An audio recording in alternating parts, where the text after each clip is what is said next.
Welcome to Do the Talk podcast. This is your real estate podcast where we teach regular people just like us how to invest in real estate. If you are looking to invest in real estate, you have come to the right place.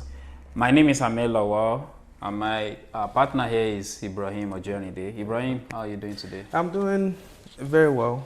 Thank you for asking. It's another day and we're happy to always come here to talk to you guys on how you can invest in real estate seamlessly.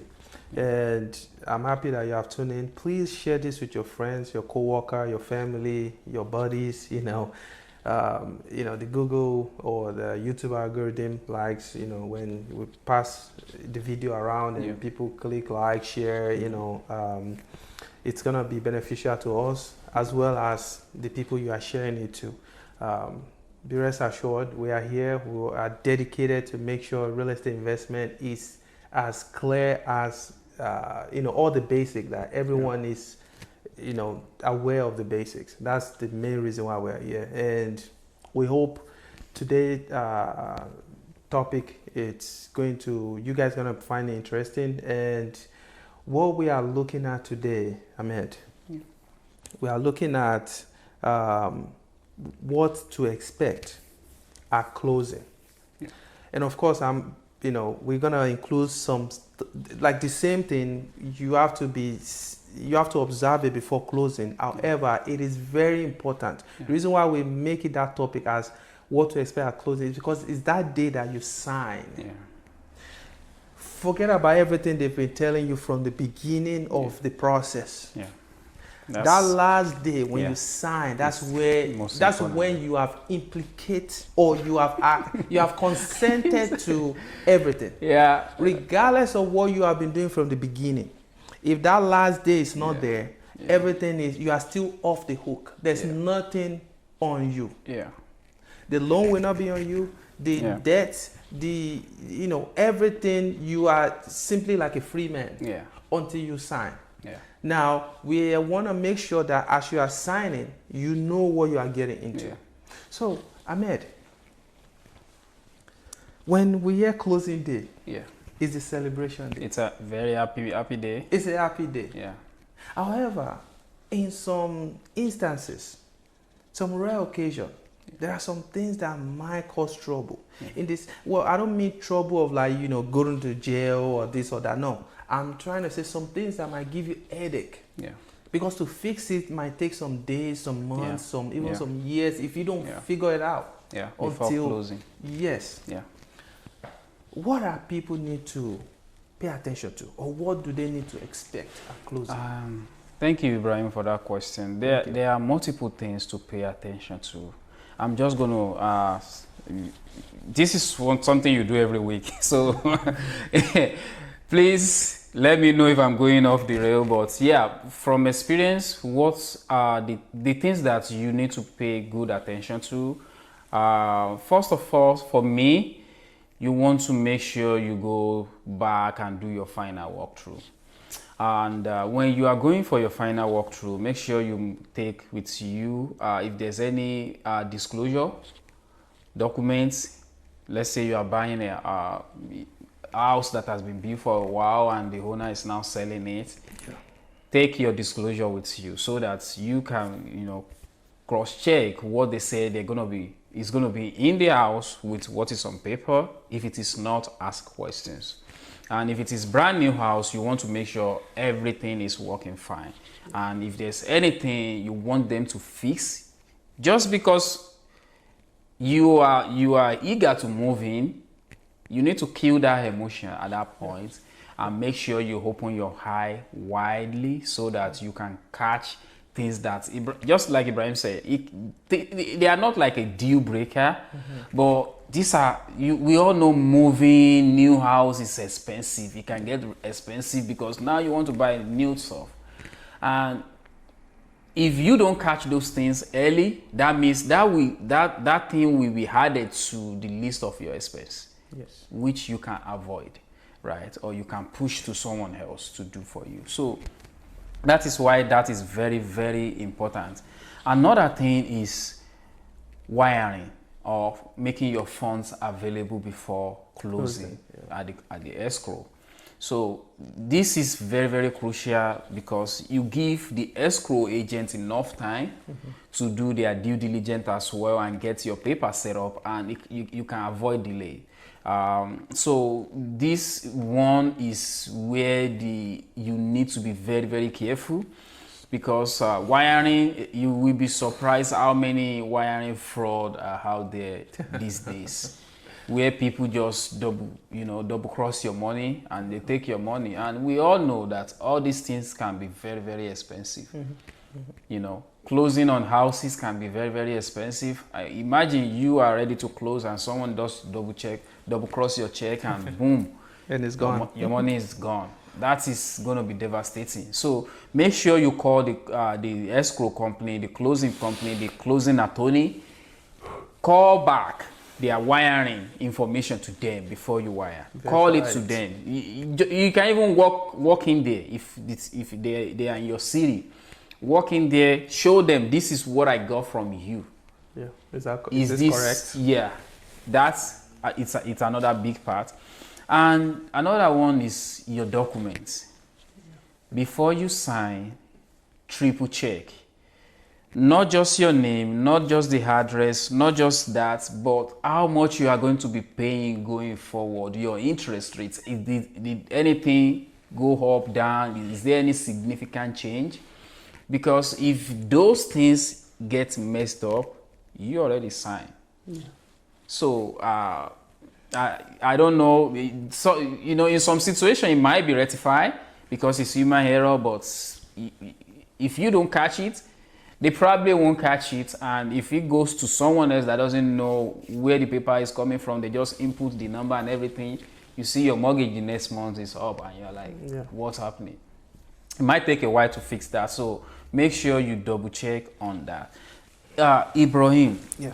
So closing don't just stop at signing. It goes on to registering the deed transfer and all that. What should our audience be expecting in that part of the process?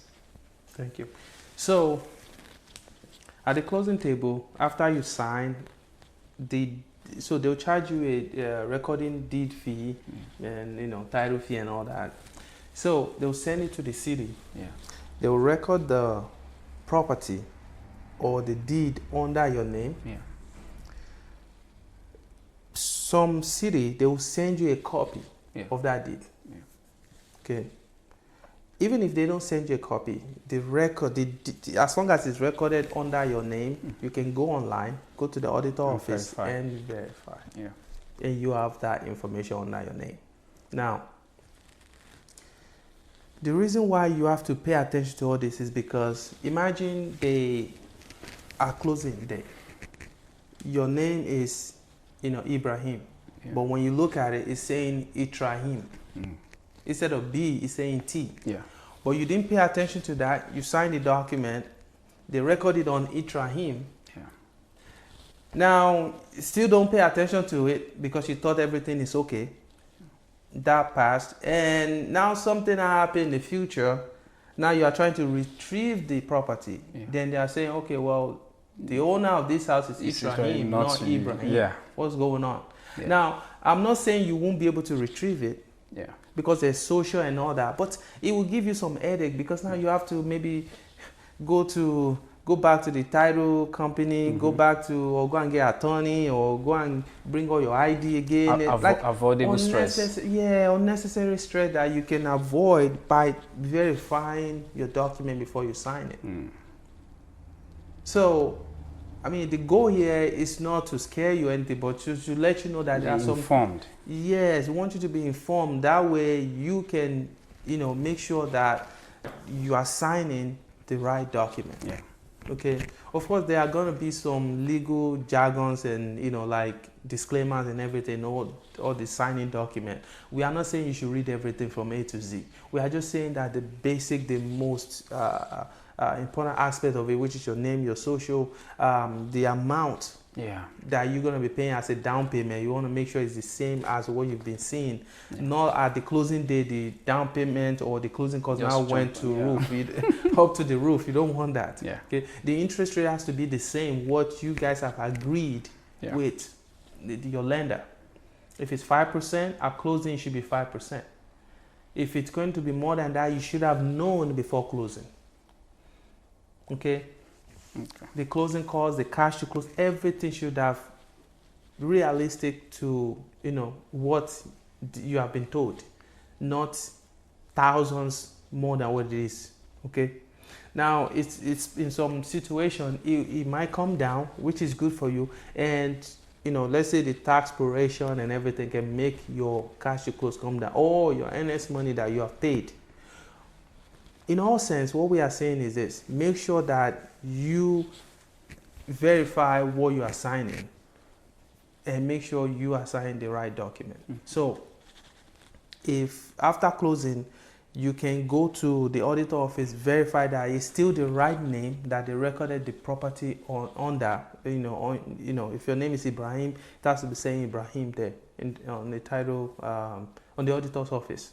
So you doing all that, it means you have done your assignment, and in the future you won't have to run into unnecessary argument or change of name or change of address or anything like that, just because you've checked your address already is correct, you've checked your name is correct. And when you move from one place to the other, it's advisable to actually change the address. Yeah.